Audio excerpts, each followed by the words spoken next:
una vez más agradecerle a los medios informativos que se hayan destacado aquí en esta sala de pleno hoy para dar, o presentar, mejor dicho, pues dos libros importantes editados por nuestra casa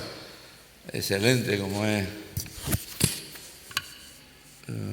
el Centro Orotava de Historia de la Ciencia, que de sus trabajos han editado dos libros, se llama Historia de la Ciencia, el volumen 2, y Canarias, Territorio de Exploraciones Científicas. Que conste que ya me lo he visto, porque leerlo hay que leerlo despacio, porque el volumen, o sea, el contenido, para los profanos hay que masticarlo bien, porque si no es difícil. Pero bueno, es una obra magnífica que ha sido editada pues, por don Miguel Hernández, don José Luis Prieto, para descanse, y luego otro libro que es Canarias, Territorio de Exploraciones Científicas, cuyos autores son don Alberto Relancio Menéndez y Mila Ruiz Pacheco. Bueno, yo sin más le paso la palabra a los compañeros de mesa. Cierto es que hoy para esta fundación, la fundación nuestra, que ya tiene una trayectoria importante, es un día de fiesta por el hecho de que, bueno, dos nuevos libros, uno con una carga espiritual importante porque todo lo que aparezca en nombre de don José Luis Prieto, pues para nosotros tiene una carga emocional importante, porque por todo lo que dio y por todo lo que significó durante años para que esta fundación pues esté ahora en el lugar en el cual está. De Miguel tengo que decir pocas cosas porque Miguel ha sido uno de los artífices importantes en estos últimos años, no solamente en el plano de lo que escribe, sino que también ha contribuido en exposiciones importantísimas que hoy en día pues rulan y rotan en las islas, y que yo espero y confío que en estos años próximos de crisis pues empecemos a rentabilizar aún más unas exposiciones magníficas en las que Miguel pues ha sido una parte importante. Darle las gracias también a Sergio pues por el relevo que ha hecho desde hace un año ya largo, y porque la fundación siga estando viva. Pues posiblemente tendremos que ahora pasar algún tiempo para que esta afluencia del libro siga con el mismo caudal que hemos podido tener en estos últimos años, porque este año próximo pues a lo mejor tenemos que, lógicamente, el que se corten estos gastos, pero lo importante es que estos libros están hoy aquí. Yo he leído los libros un poquito más que el alcalde, porque lo he tenido desde hace también más tiempo, y francamente son libros escritos sobre la ciencia, pero en una forma que son entendibles por todos, lo cual hay que dar unas gracias dobles, porque creo que la ciencia no debe ser solamente para que lo lean unos cuantos, sino que se conviertan también en libros pues, bueno, didácticos, y que mucha gente joven pues les sirva también como un medio más, ¿no? Un recurso más. Aparte que tengo que también decir que están con una forma de, como en la imprenta en la cual se hizo, edición exquisitamente hecha. Muy bien el tacto, el papel, el formato, con una letra amplia, cómoda. Todo eso me parece que son cosas que suman para que el libro no se convierta en algo que se pone en un sitio, sino que se lea y que se aprendan cosas. Y bueno, darle muchos ánimos que en estos próximos años, donde a lo mejor los euros serán a lo mejor menos, pues que se supla eso con mucha fantasía, con una ilusión enorme y con unas ganas enormes para que esta Fundación Canaria, nacida hace unos cuantos años y que reside en la villa, y que el alcalde y yo, que hemos sido los que más hemos estado, digamos, que a ellos próximos, pues desde luego nos sentimos una satisfacción plena y con un orgullo pleno de que uno de los principales y mejores centros científicos que en el mundo existen hoy esté aquí. Bien, yo voy a hablar, digamos, de uno de los dos libros que hoy presentamos aquí. Estos dos libros tienen en común, o tienen, digamos, como referencia primordial, pues la figura de un amigo entrañable y compañero de la Fundación, que es José Luis Prieto Pérez. En el caso del libro que yo presento, el de Historia de la Ciencia, volumen 2, pues es uno de los coautores, el otro pues soy yo. Y el otro libro es un libro de homenaje a su figura y, digamos, Sergio Toledo, el director de la Fundación, pues glosará, digamos, y hablará de ese libro en particular. Bien, yo en lo que se refiere a este libro, pues a la historia de la ciencia, volumen 2, comentar que es, como su propio título indica, una segunda entrega de otro libro que hace aproximadamente un año pues también tuvimos la oportunidad de presentar aquí. En ese primer libro pues cubríamos un periodo que se extiende desde los inicios del pensamiento racional pues hasta finales del siglo XVIII. Y en este segundo tomo pues el libro, digamos, está centrado en el siglo XIX, en el siglo XX y en lo que va de siglo XXI. Nosotros cuando concebimos esta obra, la intención inicial que tenía era servir como un texto de apoyo a una asignatura que desgraciadamente ya ha desaparecido del currículo de la enseñanza secundaria en Canarias. Era una asignatura pionera prácticamente en el mundo, porque a ese nivel, al nivel de la secundaria, la historia de la ciencia no se contemplaba como disciplina. Desgraciadamente, por las diversas vicisitudes por las que el sistema educativo español, digamos, discurre, y en concreto también en la propia comunidad canaria, esta asignatura ha desaparecido como optativa, porque ha desaparecido la optatividad. Bien, digo que el libro fue concebido inicialmente como un texto de apoyo a esa asignatura, pero luego, a medida que José Luis y yo escribíamos el libro, pensamos que podía tener un alcance mayor. Y así fue concebido también, es decir, como un libro que se inscribiera dentro de lo que es la filosofía de la Fundación Canaria, que es intentar acercar y divulgar la ciencia al gran público. Entonces, esta es nuestra obsesión y nuestro motivo principal de actuación, y eso es lo que hemos venido haciendo durante los años en que iniciamos nuestra andadura como seminario Orotava y luego ya como fundación. Entonces este libro está concebido para que cualquier persona con una formación de tipo mediano pues pueda leerlo. Además, el libro también está concebido de forma que si uno tiene un interés mayor por lo que podríamos llamar ciencias duras, como la física, la matemática, la química,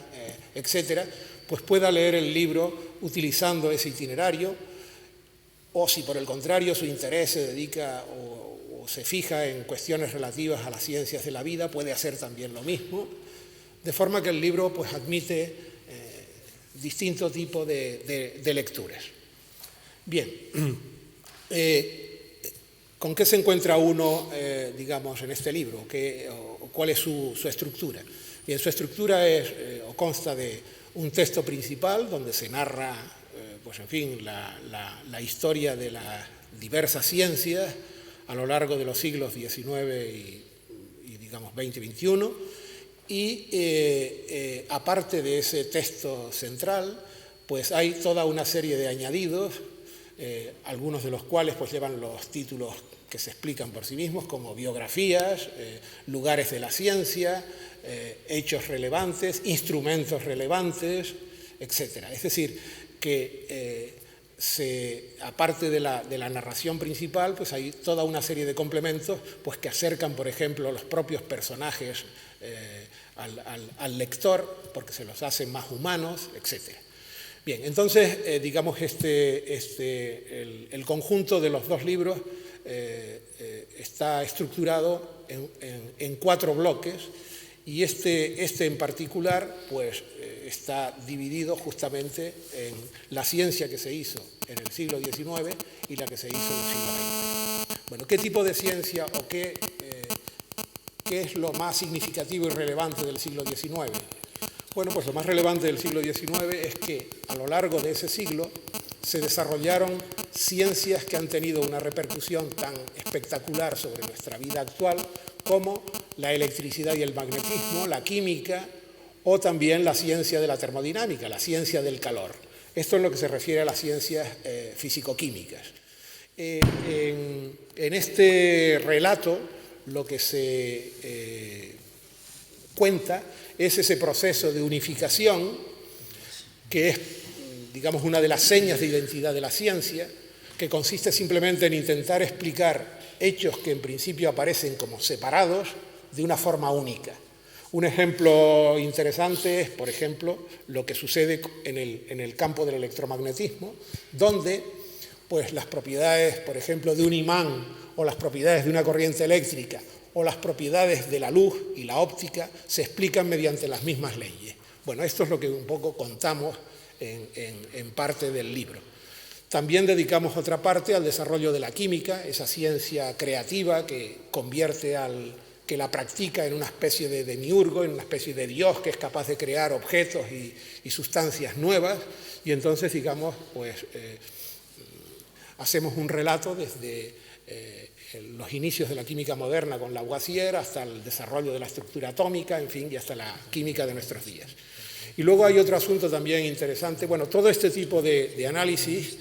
condujo a lo que se llama el modo clásico de ver el mundo, de forma que a finales del siglo XIX, pues digamos, había una manera de entender cómo era nuestro universo y cómo eran las ciencias, digamos, cómo funcionaban. Digamos que incluso en esa época hubo algún osado físico que aconsejaba a sus alumnos que se dedicaran a otra cosa, porque en el mundo de la física ya no había nada que hacer. Estaba totalmente equivocado, porque justamente a principios del siglo XX se producen dos rupturas de esta manera de ver el mundo y se desarrolla lo que ahora se conoce como teoría de la relatividad y física cuántica. Bueno, eso es lo que contamos en el bloque dedicado al siglo XX y al siglo XXI. Una nueva visión del mundo totalmente distinta a la que se pensaba que era la definitiva a finales del siglo XIX, es la que hemos desarrollado a lo largo de los siglos XX y XXI. Bueno, hay una cuestión también interesante que se comenta ahí en el libro, y es, digamos, el impacto y el propio desarrollo de una teoría, digamos, que ha tenido una influencia fundamental para la ubicación del hombre dentro del propio universo, que es la teoría de la evolución darwiniana.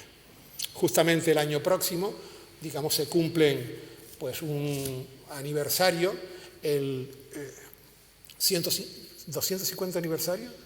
Bicentenario. El bicentenario del nacimiento de Darwin y los 150 años de la publicación de su obra magna, El origen de las especies. Entonces, bien, en el libro también hemos dedicado una parte importante a estudiar o analizar las relaciones entre la ética y la ciencia y entre la política y la ciencia. Y, digamos, aparte de un discurso histórico, pues se hace en el libro una reflexión sobre los compromisos que la ciencia tiene y que debe, digamos, defender. Bueno, luego le acompaña también una bibliografía, yo creo que un poco sui generis, en el sentido de que aparte de los textos habituales en una bibliografía, pues se hace mención de novelas, películas y cómics que tienen que ver con el ambiente de la época o con algún hecho relevante relacionado con la ciencia. Yo nada más, espero que el libro cumpla esa función para la que fue concebido y darle las gracias nuevamente pues, a los patronos por el apoyo, digamos, a este tipo de publicaciones. Este libro que ven aquí delante de mí, Canarias, Territorio de Exploraciones Científicas, coeditado por el Consejo Superior de Investigaciones Científicas en Madrid, en colaboración con la Fundación Canario Orotava Historia de la Ciencia, tenía un doble objetivo: la presentación de resultados del proyecto Humboldt desarrollado por la Fundación en los años 2002, 2003 y 2004 y que sirviera de homenaje al compañero desaparecido José Luis Prieto, que era quien concibió el proyecto, quien consiguió que se llevara a la práctica. El libro es justamente recoger las actas del congreso celebrado en noviembre de 2004 aquí en La Orotava. Si me permiten hacer un poco de historia, recordaré que ese proyecto se pudo llevar a cabo porque José Luis Prieto, quien tuvo la idea, y José Luis Montesinos, el primer director de la Fundación Orotava, supieron explicar las virtudes de este proyecto a algunos personajes que aportaron su grano de arena para que se llevara a buen puerto ese proyecto, ¿no? Por un lado, quienes aquí me acompañan representando al Ayuntamiento de La Orotava, que ha sido siempre nuestro primer patrocinador. Conseguimos convencer a José Miguel Ruano, consejero de Educación en ese momento, y a Ricardo Merchol, el presidente del Cabildo, de que este era un proyecto que contribuía al desarrollo de la cultura en Canarias y a que se pudiera conocer mejor la historia de Canarias por los propios canarios y por todos aquellos que pudieran tener acceso a los materiales que se iban a producir a lo largo del tiempo de desarrollo del proyecto. Bien, el proyecto implicaba investigar la historia de las expediciones científicas a Canarias y, por tanto, eso significaba averiguar los documentos que habían escrito, que habían producido esos naturalistas y exploradores que habían pasado por Canarias en los siglos XVIII y XIX, lo cual obligaba a hacer una investigación no solo en las bibliotecas de Canarias y de España, sino de Europa, para localizar esos libros, porque a veces ni siquiera eran libros, a veces eran manuscritos, a veces eran diarios de viaje, imágenes en cuadernos de trabajo de campo, y eso requería una investigación exhaustiva. Eso permitió, por ejemplo, que a lo largo del proyecto se encontraran textos que se desconocían, textos del gran geólogo del siglo XIX, el británico Charles Lyell, que tiene algunos manuscritos sobre el viaje que hizo a Canarias en 1854 y que eran desconocidos. O permitió, esto fue en Edimburgo, donde estaban esos manuscritos desconocidos de los historiadores hasta el momento, o descubrir el manuscrito de Christian Smith, un naturalista noruego que vino en 1815 a Canarias y que se creía perdido para siempre desde que había estado aquí, y que se encontró en el Museo de Historia Natural de Copenhague y fue editado por la Fundación Orotava, ¿no?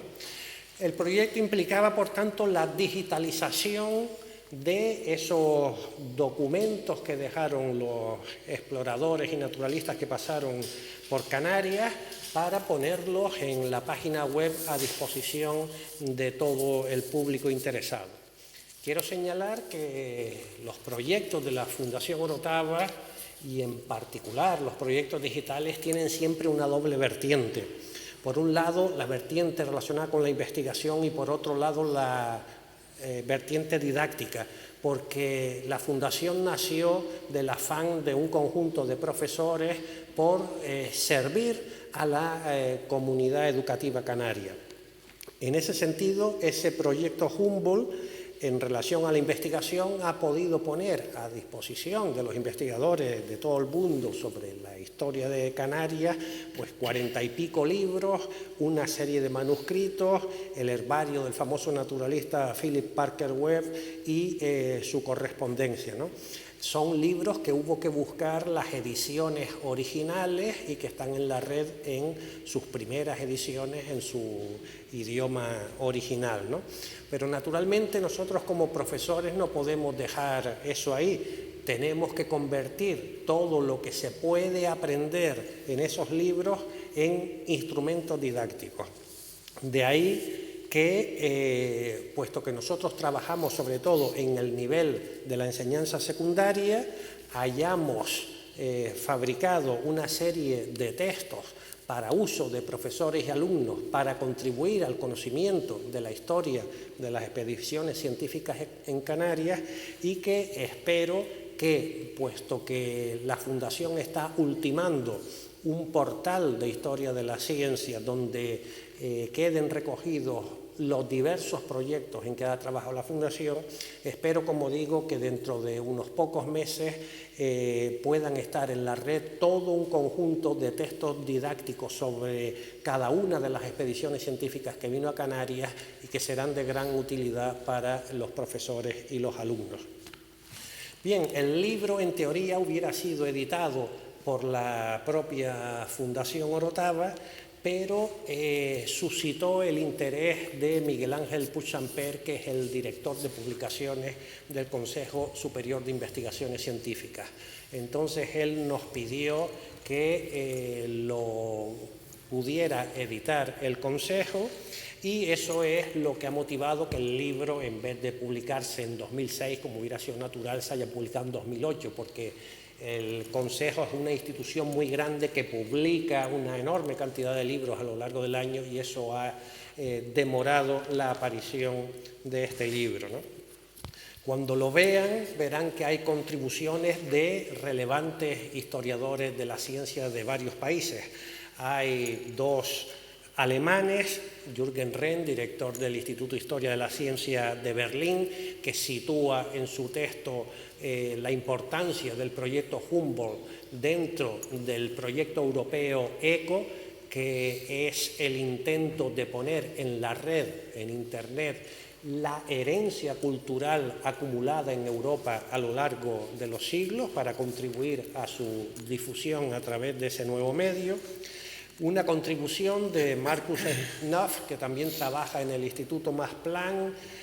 sobre Adalbert von Chamisso, un famoso escritor alemán que estuvo en Canarias porque pasó por aquí enrolado en la expedición de von Kotzebue. Hay dos contribuciones de autores franceses, Jean-Marc Drouin, que habla sobre el famoso naturalista que tantos años pasó en Canarias, Sabino Berthelot, y otra de Nicolas Morel sobre un viajero,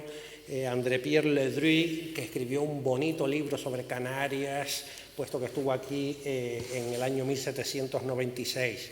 Hay dos contribuciones de autores italianos, Pietro Corsi, sobre un autor de mucha influencia en su tiempo que estuvo aquí en Canarias, Boris del Saint-Vincent,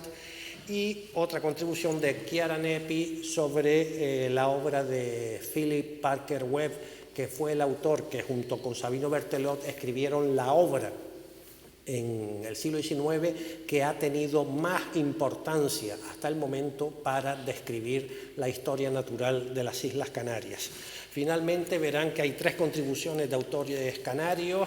de José Oliver Frade, que al frente de un grupo denominado Francan trabaja en la Universidad de La Laguna sobre las expediciones de los viajeros franceses a Canarias. Una contribución de Arnoldo Santos del Jardín Botánico sobre el naturalista noruego que cité antes, Christian Smith,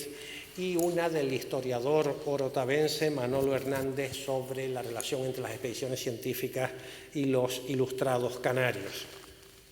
Quiero agradecer a los dos coordinadores del libro su dedicación para que haya salido una edición magnífica. Por una parte, Alberto Relancio, que ha sido el coordinador del proyecto Humboldt a la muerte de José Luis Prieto en su segundo periodo, y a Mila Ruiz, compañera que trabaja en la Fundación, la viuda de José Luis Prieto, y que se ha ocupado de la maquetación, de la parte gráfica del libro, que como ustedes verán tiene unas imágenes estupendas y tiene un diseño magnífico, ¿no? Bien, todos echamos de menos a José Luis Prieto, pero aquí está una parte de su legado en este libro. Una mínima parte, porque la parte más importante está justamente en Internet. El trabajo que el equipo que él dirigió a lo largo de 3 años realizó, ha puesto en la web a disposición de los investigadores y curiosos de todo el mundo. Quisiera terminar con una reflexión sobre la cultura en estos momentos. Yo acabo de llegar del encuentro organizado en Fuencaliente, en la isla de La Palma, por la Viceconsejería de Cultura, que tuvo la cortesía de invitarme. Y allí había gente de todos los sectores de la cultura canaria, de teatro, de cine, de artes plásticas, de música, de ciencias naturales, de matemáticas, de ciencias sociales, y todos expresaron sus intereses y sus deseos particulares sobre sus respectivas áreas, pero si había algo en común entre todos los sectores de la cultura era la incertidumbre ante estos años malos que se nos avecinan desde el punto de vista económico y la incertidumbre acerca de los recursos que las instituciones públicas van a poder dedicar a la cultura en estos años. Diré incluso que en muchos de los que estaban allí había una cierta mala conciencia por estar reflexionando en un hotel sobre aspectos de la cultura canaria cuando estamos en un tiempo de crisis en el que cada día un montón de gente aumenta los niveles de paro, ¿no? Pero al mismo tiempo en todos ellos vi la convicción de que fueran las circunstancias las que fueran, habían que seguir adelante y había que aprender a sortear estos tiempos de penuria que se avecinan, ¿no? La cultura es solidaria con el resto de la sociedad en este momento de crisis, porque comprende que el dinero de las instituciones públicas tiene que emplearse en infraestructuras, que es lo que permite generar empleo, en las ayudas a los parados, en los subsidios a las familias desfavorecidas y en recursos básicos tales como la educación, que no pueden ser desasistidos de ninguna manera. Bien, yo creo que Fuencaliente fue un ejemplo de esa solidaridad del mundo de la cultura con el resto de las actividades sociales y, como digo, de allí emanó la convicción de que no hay que rendirse, sino que hay que saber luchar contra la adversidad. Así que cierro mi intervención recordando un dictum del gran poeta alemán Friedrich Hölderlin, que dijo: donde crece el peligro, Estimado allí director, está la salvación. Gracias, enhorabuena. Tengo que felicitar a la Fundación Orotava Historia de la Ciencia por estos trabajos que se han realizado. Yo nombraría, si me permite, entre tantas personas que trabajan en este centro, pues a 3 personas que en alguna medida tienen la máxima responsabilidad o han tenido la máxima responsabilidad. Uno, don José Montesinos, magnífico trabajador de este centro e impulsador del mismo junto con otros. Por supuesto, al amigo José Luis Prieto, que para mí sigue vivo, porque hay personas que no fallecen nunca, fallecen físicamente, pero en el conocimiento siempre lo estamos nombrando, por lo cual siempre está vivo. Y por supuesto a nuestro querido director Sergio, que también ha hecho una labor porque está desde el principio acompañando en la historia y que hoy tiene la máxima responsabilidad de la Fundación. Sepas que nosotros desde el Ayuntamiento de La Orotava estaremos a vuestro lado de forma total, como siempre hemos estado. Y apoyo tu tesis de que la cultura con crisis o sin ella no se puede parar, el conocimiento no se puede parar,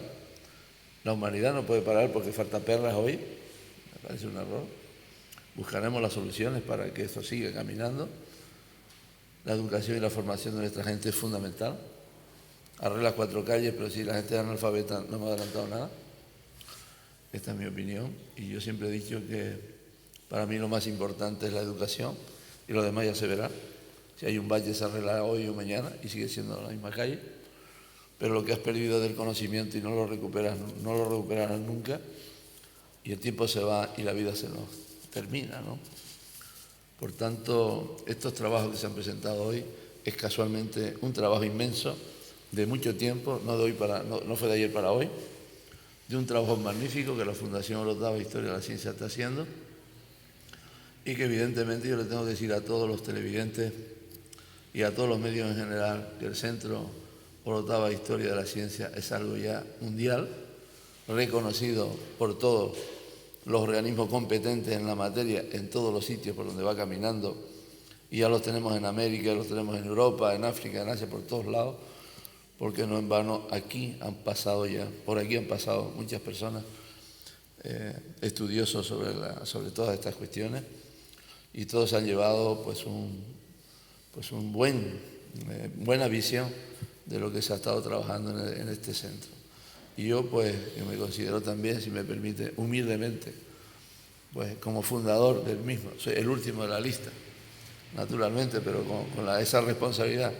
que siempre hemos puesto sobre la mesa para que la Fundación funcionara al mejor nivel que pudiéramos y supiéramos desde el punto de vista municipal. Por tanto, solo me resta felicitarles por los trabajos que han hecho, a Miguel, a Sergio y a todas las personas que han colaborado, y que desde luego sepan que el Ayuntamiento seguirá a vuestro lado, y vamos, de forma total y absoluta, a pesar de la crisis que tú hablas, ¿no? Yo creo que precisamente lo que tú estás hablando es cierto. Cuando las cuestiones se ponen difíciles, la inteligencia tiene que funcionar, la capacidad tiene que funcionar para que casualmente las personas que tenemos cierta capacidad de desarrollo podamos afrontar esos retos para que el resto de la sociedad pues los asuma y los viva y los disfrute. Yo creo que esto me parece que debe ser así y esa es nuestra responsabilidad. Y yo, desde luego, al centro, pues felicitarles por estos trabajos, que no se desanimen, en momentos difíciles. Casualmente nosotros, que si me permite tenemos un poquito más de conocimiento que el resto de la gente, es nuestra responsabilidad está, pues, superar estos baches, que no son culpa nuestra, pero que al final también los padecemos, lamentablemente. Otros que han creado el problema y resulta que nosotros somos víctimas también. En la medida que sepamos afrontar el reto de todo esto, saldremos airosos. Y yo estoy convencido de que, a pesar de todo, el centro, bueno, como no puede ser de otra manera, va a seguir igual que siempre. Y para ello, desde el Ayuntamiento estamos ultimando las medidas para que esto no sufra precisamente ningún quebranto, como hasta el día de hoy hemos tenido, casualmente, si no estoy equivocado, ¿no? Así que solo me resta, pues, darle las gracias a los medios informativos, si quieren hacer alguna pregunta. Y desde luego yo creo que es un día histórico porque estamos poniendo en las manos de todo el mundo algo que ha nacido, ¿no? Yo siempre digo, cuando un libro se edita, algo nuevo nace, que sirve para que la gente, en general, todo el que lo lea aquí, pues se documente y se instruya de lo que los libros dicen.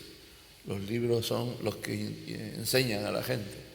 y evidentemente nosotros los que hemos estado en la enseñanza y somos los que transmitimos al resto de las personas el conocimiento, pues tenemos una responsabilidad magnífica. No tremenda responsabilidad, como dije, bueno, esto es una... No, yo creo que es magnífica responsabilidad, porque es magnífico lo que hacemos en enseñar al que no sabe, ¿no? Como digo yo, la enseñanza es algo fundamental en la vida. Lo demás viene por añadido. Y evidentemente estos libros, en el conocimiento de la ciencia y en el conocimiento de la historia de la ciencia, es algo fundamental. De ello nos hemos nutrido y hoy el desarrollo que tenemos en general, todos estos inventos nuevos que han surgido en última hora, pues han sido como consecuencia de los estudios científicos que se han hecho en el tiempo por parte de muchas personas que se han dedicado a esto y que de su conocimiento y de haberse manchado las manos, haberse quemado las manos y la cabeza, pues han salido tantas cosas que hoy la humanidad está disfrutando y que disfrutará con el tiempo porque la vida sigue, la nuestra se nos para, pero detrás de nosotros vendrán otros chicos que están aprendiendo de nosotros y que mañana serán otros científicos y otros personajes que pueden ser importantísimos, porque no puede ser de otra manera, que serán los que llevan adelante todo el conocimiento que han recibido, que enseñamos y que ellos proyectarán también al resto, ¿no? O sea que, querido Sergio, enhorabuena, felicidades y bueno, me permiten que lo felicite como nuevo director del centro, públicamente, porque no había tenido otra oportunidad. Lo he felicitado personalmente, ahora lo quiero publicar personalmente para que todos los medios que están aquí hoy y más de cara a todos los televidentes sepan que este señor que está a mi derecha es el nuevo director del Centro de la Fundación Orotava Historia de la Ciencia, que tengo que decirle a todos los villeros y a los que no son y de otros pueblos que es un centro de una categoría excepcional a nivel internacional. No es una casa que está allí de un grupito de personas haciendo cosas, sino que lo que están haciendo es nada más y nada menos que proyectando al mundo entero lo que aquí se trabaja y que desde luego para nuestros estudiantes es algo fundamental en el desarrollo pues personal y comunitario de lo que la Orotava puede ofrecer, que como de hecho ya está ocurriendo al resto de la humanidad. Y esto es algo muy importante para el pueblo de la Orotava. Yo tengo que decir que la villa, quizás nosotros mismos, de nuestro mismo pueblo, no nos hayamos dado cuenta del todo de lo que significamos a nivel internacional, ¿no? Desde el cráter del Teide, hoy Patrimonio de la Humanidad, ¿quién lo iba a decir?, a otros centros que están radicados en la Orotava y que se radicarán próximamente y que todos sumados contribuirán a ese desarrollo científico, tecnológico, cultural, educacional y etcétera, que hará de nuestro pueblo pues un pueblo singular, como he dicho, ya lo está haciendo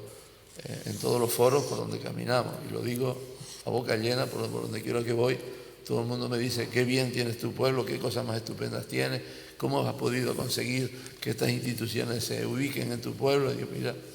pues eso, y termino con esta frase: trabajando, trabajando, trabajando. Simplemente, sentados en la plaza y que nos dé el aire, ahí no hacemos nada. Trabajando, trabajando, trabajando. Nada más. Y yo a todos estos trabajadores que tenemos en la Fundación, pues mi mayor calor, mi mayor satisfacción y mi mejor felicitación, porque no puede ser de otra manera.